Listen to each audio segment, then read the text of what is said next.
విజయవాడ పశ్చిమ నియోజకవర్గ 45వ డివిజన్లో గడప గడపకు వైఎస్ఆర్ కాంగ్రెస్ పార్టీలో భాగంగా పశ్చిమ నియోజకవర్గ ఇన్ఛార్జ్ మరియు అభ్యర్థి షేక్ అసిఫ్, నగర మేయర్ రాయన్న భాగ్యలక్ష్మి, స్థానిక కార్పొరేట్ మైలవరపు మాధురి, లావణ్య మరియు మైలవరపు కృష్ణ కలిసి డివిజన్లో ప్రతి గడప గడపకు వెళుతూ ప్రజల సమస్యలు తెలుసుకుని అధికారులతో మాట్లాడి ప్రజా సమస్యలు వెంటనే పరిష్కరించాలని ఆదేశించడం జరిగింది.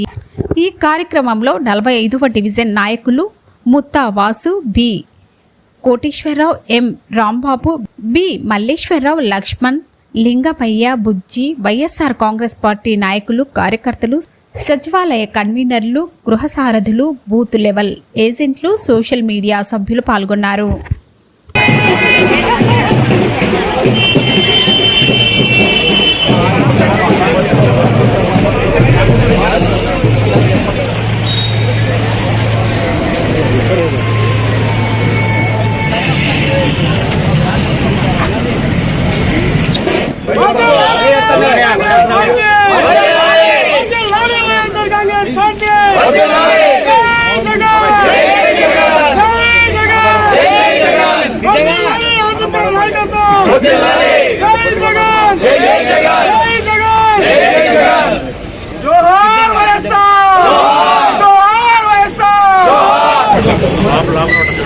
ఈరోజు విజయవాడ పశ్చిమ నియోజకవర్గం 45వ డివిజన్ 136వ సచివాలయం పరిధిలో గడప గడప కార్యక్రమానికి వెళ్ళి ప్రతి చోట వెళ్ళి మా సంక్షేమ పథకాలు ఎలాగున్నాయి, మీ అందరికీ పెన్షన్ వస్తుందా రావట్లేదా అని చెప్పి అడిగి తెలుసుకోవడం జరిగింది. ప్రతి ఒక్కరు కూడా స్వచ్ఛందంగా ముందుకొచ్చి మాకు 3,000 రూపాయలు పెన్షన్ వస్తుంది, మా కొండ ప్రాంతం అయినా సరే మాకు సీసీ రోడ్లు వేయించి, లైటింగ్స్ మొత్తం ఎలక్ట్రికల్ పోల్ చేయించి, సైడ్ డ్రైన్ కాలువలు మొత్తం మాకు అభివృద్ధి చేశారు. కార్పొరేటర్ లావణ్య గారి ఆధ్వర్యంలో ఎంతో అభివృద్ధి చెందామయ్యా. మేము తప్పకుండా మళ్ళీ జగన్మోహన్ రెడ్డి గారికి సీఎం చేసుకుంటాం. మేము ఏదైతే మాకు సంక్షేమ పథకాలు ఉన్నాయో ఆ సంక్షేమ పథకాలన్నీ కొండ ప్రాంతం మొత్తం తీసుకొచ్చి వాలంటరీ వ్యవస్థ ద్వారా మాకు అందిస్తున్నారు. తప్పకుండా జగనన్న మళ్ళీ సీఎం అవుతారని చెప్పి ప్రజలు చెప్తున్నారు.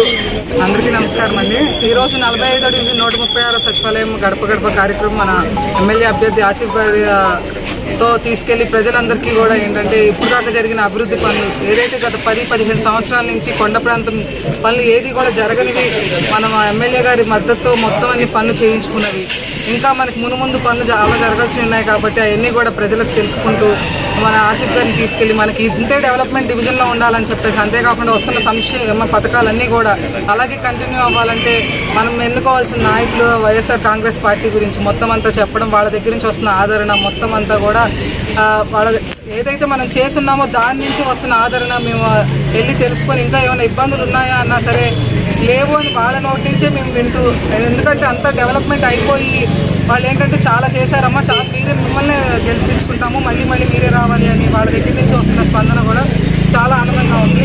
ఇదే రకంగా ప్రతి ఒక్కరి ఆశీర్వాదం మాకుండి ఎమ్మెల్యేగా ఆసిఫ్ గారిని గెలిపించుకోవాలని చెప్పేసి మేము ముందుకు సాగుతాము. ధన్యవాదాలు.